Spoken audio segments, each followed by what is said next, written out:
field, right? We finally got a secretary that's actually supporting us, and you see it, not just here, but you see it in her actions. You see it in the commissioner's actions. We see it in Todd Lyons' actions every day. And so we're just getting started, right? If you think 2025 was a good year, 2026 says, hold my beer. You guys have a good day.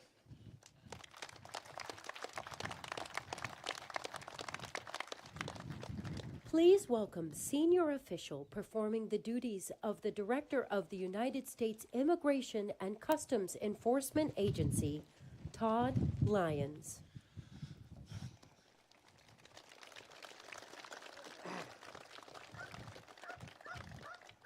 Well, first off, good morning, everyone. Thanks for having me. Just like the chief said, I've done my whole adult life pretty much in law enforcement, and more than 20 years doing immigration enforcement. I've never seen the teamwork that we have right now, and I've never had the leadership like President Trump and Secretary Noem. Border Patrol sees it, ICE sees it, OFO and AMO. We never had a secretary that was out there on the front lines with us every day, willing to put herself out there to be seen, to actually know what we do every day. And that's what the amazing thing is. The partnership with the Border Patrol has been amazing. The fact that you all have secured the border so quickly lets us do our job in the interior. And I got to tell you that the men and women of ICE, ERO, Homeland Security Investigations, we value the partnership of having Border Patrol and OFO side by side with us out in the communities now, arresting those bad guys that are finally out there. Chief Paul said it best. We didn't need any new laws. We just had to have the opportunity to enforce the laws we've trained for our whole lives, and that's what we're doing right now. I always say that it was always hard to do law enforcement by executive order. We're not doing that anymore. The executive order we have now from the president and the secretary is go do your job, and that's what we're doing. And this last year has been remarkable results, but we still have about 1.5 million individuals in this country that have a final order of deportation, and more than 800 of those are serious, serious criminal actors. And the men and women of Border Patrol, the men and women of CBP and ICE are out there every day doing it. And one thing is for sure, not only do the American people appreciate what we're doing, but all these moms and dads and angel families all around the United States that under the last administration had to suffer horrendous losses because of poor policies. But now with Secretary Noem and President Trump at the helm, it's not going to happen anymore. Again, thank you very much for being here.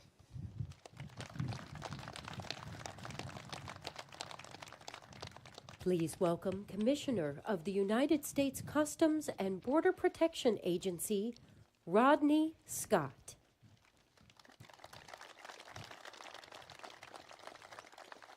Well, good morning. Well, first, I want to thank everybody for being here today, but I want to especially thank everybody that carries a badge in their wallet or pins it on their chest. But in this specific group, I also want to give a shout out to those of you that just wear that mission of protecting this country on your heart, regardless of the badge. Border security is a team sport, and we got to where we are today because of that effort. I want to acknowledge a few that are or are not here today at the federal level, but Department of War, Department of Justice, Department of State, Health and Human Services, and even Department of Interior have played an important role here today, and I'll touch on that a little bit. But we also couldn't do this without some of our state and local partners, and even the next county over from Santa Cruz. I thank them for being here today.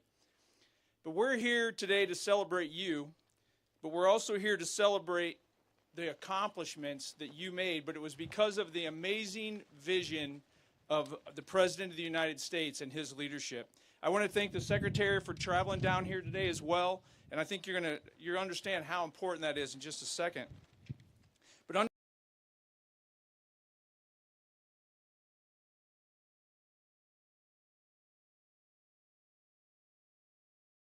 specifically on one aspect of it, and that is that in less than a year, we have provided the most secure border in the history of the United States. And let me caveat that for you. That's not a numbers issue. I spent 5 years of my career patrolling right where you're sitting right now. I can tell you what this area was like, the dope loads that were coming through here, the multi-vehicle caravans that were coming through here. Part of border security isn't just the arrests, it's knowing what's going on.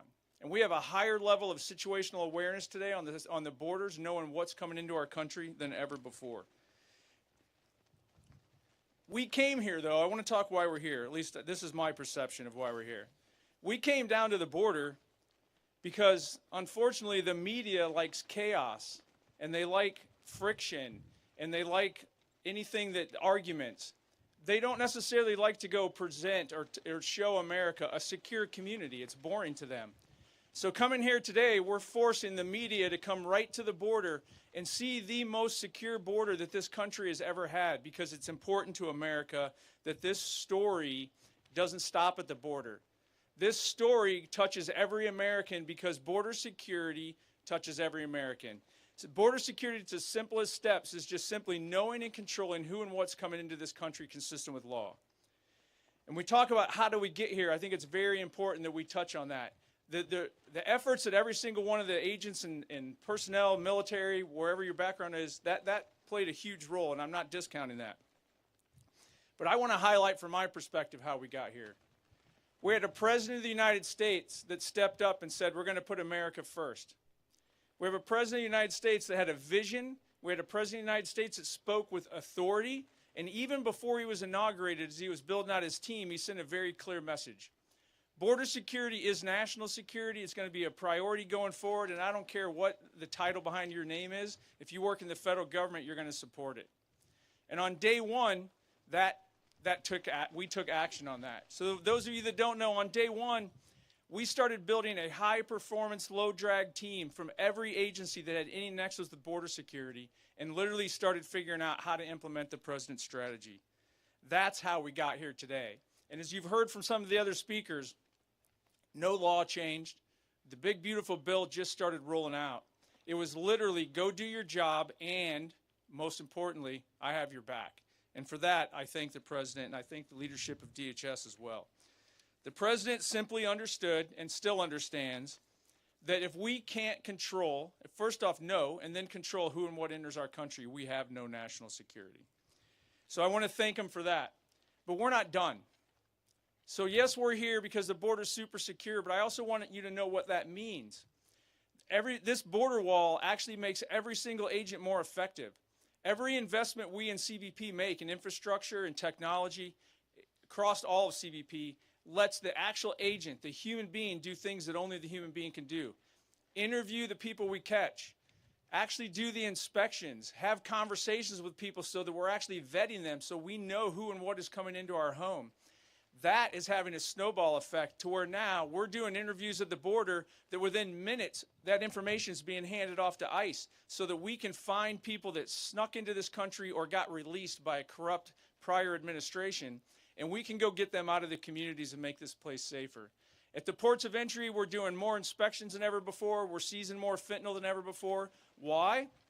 Because President Trump understood that chaos provides cover for criminals. And when we reduced the illegal immigration at the border and shut down that chaos, it allowed Border Patrol agents, Customs and Immigration Enforcement agents, DEA, every agency out there to focus on the real threats, the networks that keep bringing these threats to us. We've just begun. We've got a lot to go. We've got a lot to do, but we're building border wall at an unprecedented pace, as the chief mentioned. We're rolling out technology. And most of all, we're hiring more Border Patrol agents and more officers to make sure that we provide America the border security that they deserve. I just close out how I started. Thank you, President Trump. Thank you, leadership within DHS.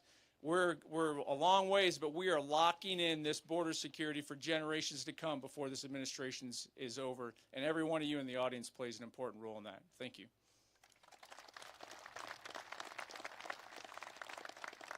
Please welcome the 8th Secretary of United States Department of Homeland Security, the Honorable Kristi Noem.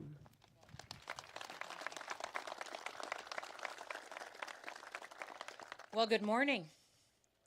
It is so wonderful and such an honor for me to get to come here and spend some time with all of you. And we're here to talk about how secure this border is and to celebrate that we have 1 year of a secure border and a secure United States of America. I want to say thank you to the gentlemen who all spoke before me and thank them for their leadership. To Paul and Rodney and Todd and Chief, just thank them for all that they've done to lead the men and women of the Department of Homeland Security in carrying out the mission that President Trump committed to fulfill for the people that live in our great country. I also want to thank Tom Homan for being the border czar. He was busy up in Minneapolis today and wasn't able to be here, but we thank him for his leadership as well.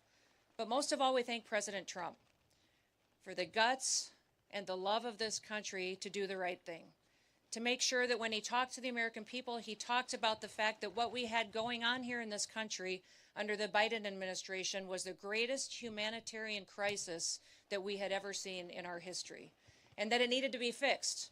And the way that you fix it is you just enforce the law, that you go out there and say the laws need to be enforced and they need to be applied equally to every single person. And that Americans come first because they're the people who have built this country, and that they're the ones who are here working jobs and putting their kids through school and doing the right thing to make sure that our freedom and our liberties are secured. So I want to thank him for his leadership, for the fact that he told the American people what we needed. He said we needed a wall, and we have a wall, a big, beautiful wall that President Trump also wanted painted black so that it would endure for a long period of time, that it would look like the strength and stamina that the American people have, and that it would be something that would continue to protect us for generations to come. But I also wanted to come here today and thank all of you. I'm looking out in this group of individuals, and I see a group of patriots, people who stepped up during difficult times and led us through challenges, but also are still here today making sure that we continue down the path of what we committed to the American people. I want to thank all the individuals I see from CBP, from ICE, the Coast Guard. I see our law enforcement partners, the Department of War, National Guard, all of our local sheriffs and law enforcement that have partnered with us, and then those individuals who kept the faith, that came alongside of us and encouraged our law enforcement, stood beside them and supported them and their families. We know that no one can do their job with excellence unless their family's okay and they're taken care of and that things are right at home. And so those individuals in this community that supported our law enforcement through those times are incredibly important, and we're grateful for them. The high degree of talent and experience that we have here today is a testament to not just President Trump's commitment, but also to the people that have secured the border and have also worked every single day to make sure that America is safe again. In President Trump's first year back in office, we've delivered the most secure border in American history. And we did it with the immediate aftermath we were facing from that humanitarian crisis that was created from Joe Biden's open border policies. It is so quiet here now today that sometimes we even forget how bad it was just a little over a year ago. And the importance of the accomplishment that has happened over this last year cannot be forgotten. Hardworking Americans all along this southern border were devastated. They were trying to do their jobs, educate their kids, and protect the future when they were handed this humanitarian crisis and saw the horrors of what was happening when millions of people were crossing our border unvetted, when they were trespassing onto private property. We had crimes being committed. We saw women and children being trafficked, people dying, and crimes continued to be perpetuated as people were allowed to come into the country unvetted and unstopped. You know, yesterday I was in Eagle Pass, Texas, and I had the chance to tour the border, not just with our Border Patrol agents, but also with the Texas National Guard and the Texas Department of Public Safety. And we looked at some of the areas that were the hardest hit during the Biden border policies. In September of 2023, Eagle Pass saw an unprecedented crisis face them. In fact, they had to declare a state of emergency due to the rush of illegal aliens that were coming into their town and through their community to get into the United States. On one day, they saw over 10,000 people come through that area to get into the United States unvetted and illegally. In just a couple of days, it doubled the population of their town. And it caused a crisis not just for their medical care facilities, their businesses, and their families, but it absolutely crushed them and their economy. And their crime was rampant and overrun. And just last week, or a week or so ago, I got to spend some time in Brownsville, Texas, spent some time with farmers and ranchers. And we talked about what their lives were like just a little over a year and a half ago. How they saw trespassers come onto their property, cut their fences. Their livestock were loose, and sometimes they incurred death there as well. They had crimes, people breaking into their homes and their facilities. They were finding dead bodies on their ranches. In fact, we saw unprecedented death from those illegal migrants that were coming into our country because of the heat exhaustion, and they also were forced into water, and people were drowning because of the crush and the push to take advantage of those open border policies. Those ranchers were talking about how different it was for them now. The fact that their ranches are safe again, that they don't have drug cartels running drugs across their property and down their roads and endangering their children and their schools. Many of the schools in many of these communities had to put up barriers and protections and boulders and rocks just between the roads and their schools to keep their children safe so they could go in and out and get their education in a way that would protect their lives. When things like this happen, people are not just challenged with the crime, but they're challenged with the fact that their economy is hurt, their businesses are hurt, and also that these illegal migrants were being victimized each and every day.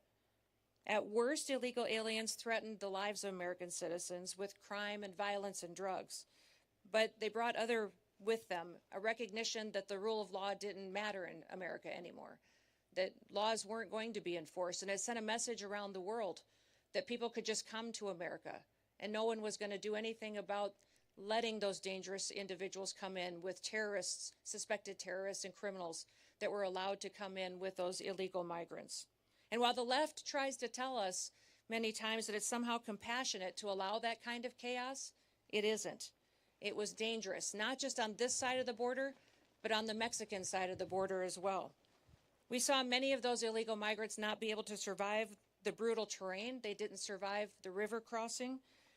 Those causes of death, of heat and water were dangerous, and the left behind so many bodies that in some counties along the border, they had to install migrant morgues just to pick up the dead bodies that were passing away on their way to try to get into the United States. In fact, during the Biden administration and those open border policies, we saw even the UN declare that the United States and Mexico border was the deadliest land route in the world. Countless people were sexually abused and trafficked over and over again and exploited. One story that I remember that impacted me so dramatically was a horrifying story of a father who paid a smuggler $1,000 to bring his wife and his 2-year-old daughter into the United States. Once they got over the border, those smugglers took that mom and daughter into a stash house and kidnapped them and held them hostage for a ransom and said that father would not get them back unless he paid another $23,000 to them, and said if he did not immediately pay, that they would do things to his daughter that he couldn't even imagine. That was happening on a daily basis because of that invasion. Over those 4 years of chaos and destruction and death, many of the left said that it was compassionate. They said it was compassionate to let millions of people come in unvetted and be subjected to murderers and smugglers and cartels and gang members. Was it compassionate to make Americans share their communities with criminals? Was it compassionate to encourage men and women and children to break the law and to put their lives at risk, knowing that they could be victimized along the way? And was it compassionate to demonize those federal law enforcement officers that took an oath to uphold the law and to keep Americans safe? You know, the left and Democrats dare to harass, threaten, and dox our officers, assault the men and women of the Department of Homeland Security and our federal law enforcement. And they try to say that enforcing our immigration laws and arresting and deporting illegal criminals and violent criminals is inhumane. Well, what about the victims of that illegal crimes? What about the flow of drugs that were coming over our border and killing our next generation of Americans? What about the Angel families who lost someone that they dearly love, that they'll never have back again and don't have a future with? They don't talk about the Laken Rileys, the Jocelyn Nungrys. They don't talk about the Rachel Morans. And they don't talk about the thousands of Americans that we've lost to drug overdoses and to poisonings. In fact, the flow over this border of illegal fentanyl has been cut in half since President Trump has been in office. And since he has secured this border and built this wall, 56% of the fentanyl has stopped coming into our country and saved millions of lives. The Democrats and the left say that compassion was that invasion, was that humanitarian crisis. But President Trump says that compassion is taking care of people. Joe Biden and his policies during those 4 years lost 450,000 children. Many times they placed them with sponsors that abused them, that trafficked them. The government paid people to take our children and to traffic them. Since President Trump's been in office, we've located 145,000 children that were lost, and we're not going to stop till we find every single one. Because of President Trump's leadership and his bold action, this country keeps breaking historic records. In fact, we have the lowest crime rate in this nation right now because of President Trump and his strength and securing our border that we've ever had in the history of this nation since we've been tracking crimes. The lowest murder rate that we've ever recorded in this country, and that's because we enforce the law and we hold criminals accountable for what they do to perpetuate violence against the American people. In fact, for the last 9 months, the Border Patrol has released 0 illegal aliens into the interior of the country. It's incredible, the work that they do every day. And that's what happens when you fight for law and order. Overall, Customs and Border Protection has recorded the lowest number of encounters in the agency's history in 2025.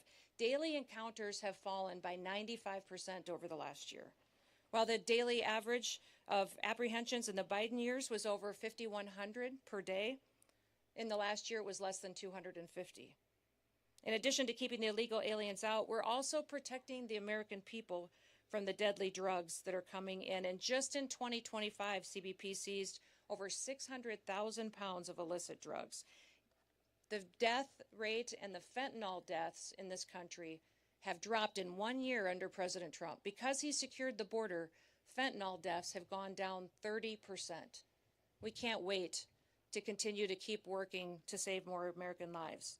We have to continue to keep ramping up our efforts and do all that we can to protect our children. And we're thankful for President Trump's vision to invest in technology, invest in people, and invest in the resources that we need to do our jobs.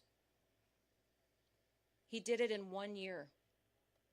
You think about what this country has gone through over the previous 4 years and what a turnaround that we've seen because we have a president in the White House that puts the American people first. It's incredible. President Trump believed that we still have a country, and he believed that it was a country worth fighting for. Now we're hard at work to make sure it stays that way.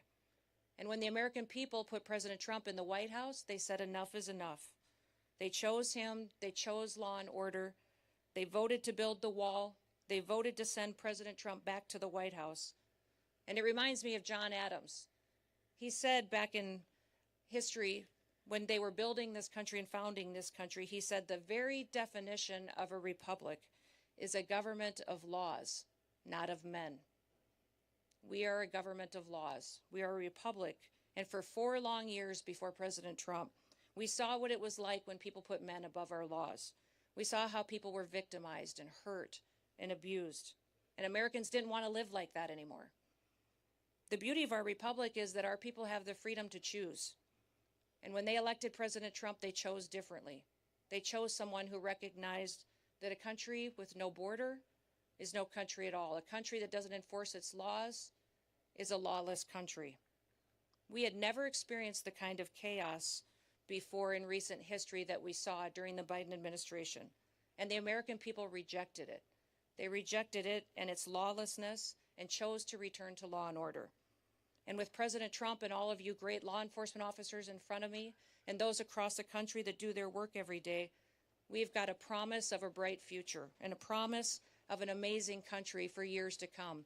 You have stood up and stood on the line to make sure that we have freedom and liberty for our children and our grandchildren for years to come. Thank you for the work that you do.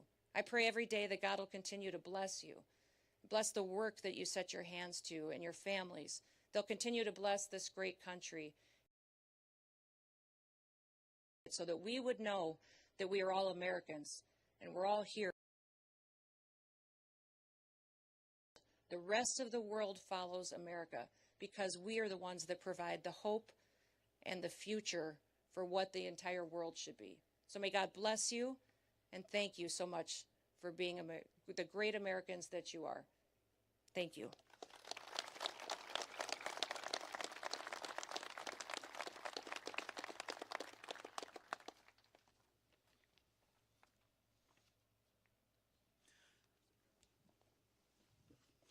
So like the Secretary said, and the Commissioner as well, we're celebrating the monumental control that we've got over the border.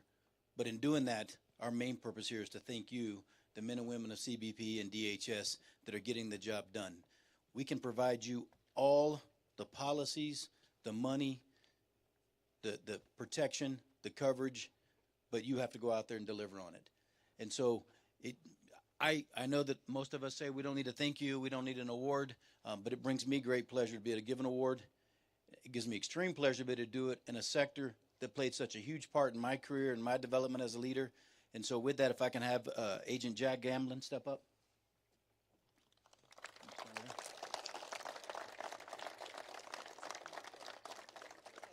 So today, Jack Gamblin is going to receive the Newton Nazareth Award.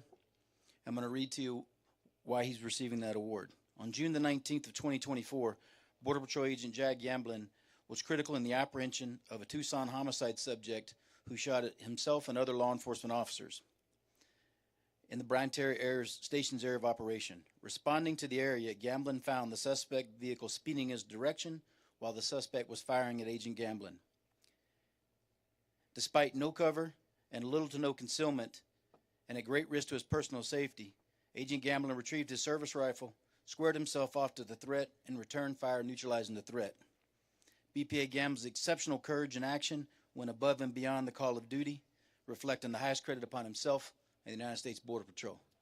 Agent Gamblin, if you can come over.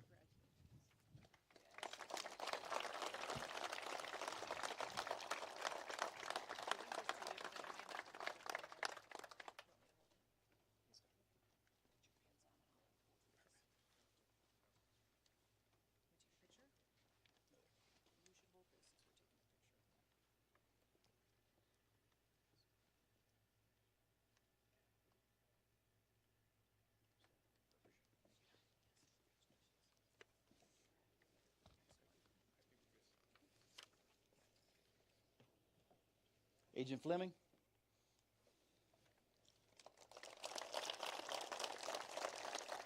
And Agent Gundry. Agent Fleming and Agent Gundry will also be receiving the Newton Nazareth Award. On Thursday, February the 20th of 2025, Border Patrol agents Brandon Fleming and Bryce Gundry witnessed a devastating head-on collision that resulted in both vehicles being engulfed in flames. At tremendous personal risk to themselves, they selflessly dove into the wreckage, pulling the trapped civilians to safety and ultimately saving their lives. BPA Fleming's and BPA Gundry's actions, heroic actions, exemplify the core values of the United States Border Patrol and stand as a testament to their courage, selflessness, and unwavering commitment to protecting others. BPA Fleming and BPA Gundry went above and beyond the call of duty. Their bravery brought great credit upon themselves and the United States Border Patrol.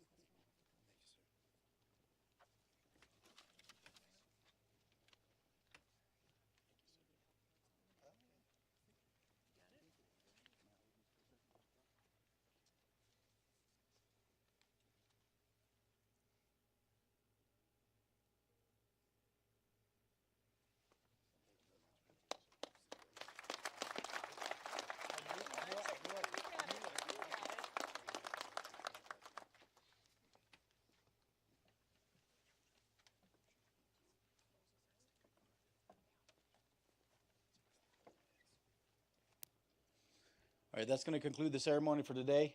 I know that some of you are going to stick around for some pictures afterwards, but outstanding work. Again, nothing brings me greater pleasure than coming back home. I was driving down here passing Rancho La Migra, and I'm like, man, this brings back some memories. Passing the I-19 checkpoint, got many loads with K9 Jarno up there, and then these hills. I remember when we had no wall down here, right? And I went to the checkpoint for about 6 months, and I come back down here, and I couldn't recognize the place anymore. I got lost, right? And so hopefully you all get lost as we continue to build the wall. Anyway, thank you very much. And again, we really appreciate all the hard work you guys are doing. Outstanding work. 2026, here we come. All right. Sam put your name at the top of his list, and the Statue of Liberty started shaking her fist, and the eagle will fly, and it's gonna be here when you hear Mother Freedom start ringing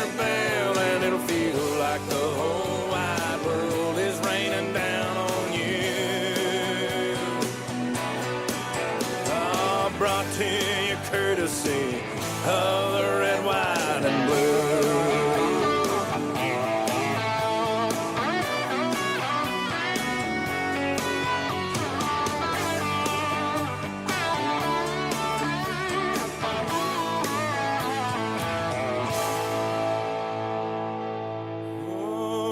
Justice will be served and the battle will rage. This big dog will fight when you rattle his cage. And you'll be sorry that you mess with the U.S. of A.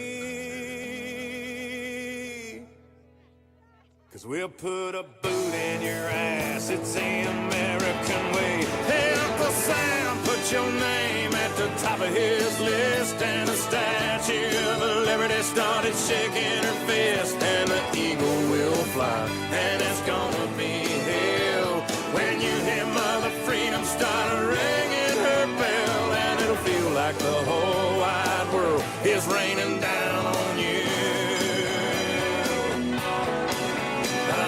Brought to you courtesy of the red, white, and blue.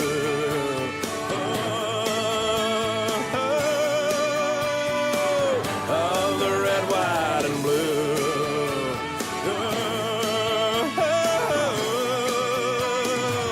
Of my red, white, and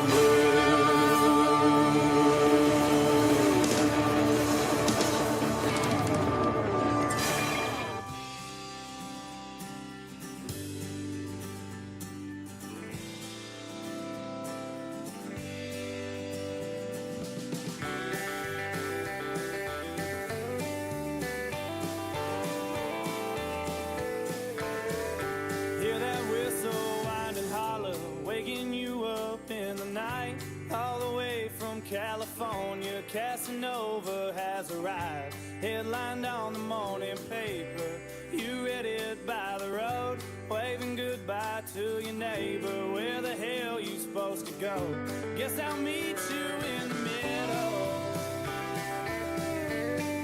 Well, ain't nobody told me it'd be this hard. Guess I'll meet you in the middle.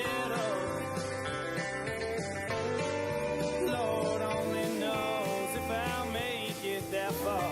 Well, you told me that you loved me, then you headed way out west, chasing dreams that you'd been dreaming, loving boys you never met. I'm still stuck here in the city, so much left I have to learn. Grandpa's shaking off his cancer, just in case you hadn't heard. Guess I'll meet you in the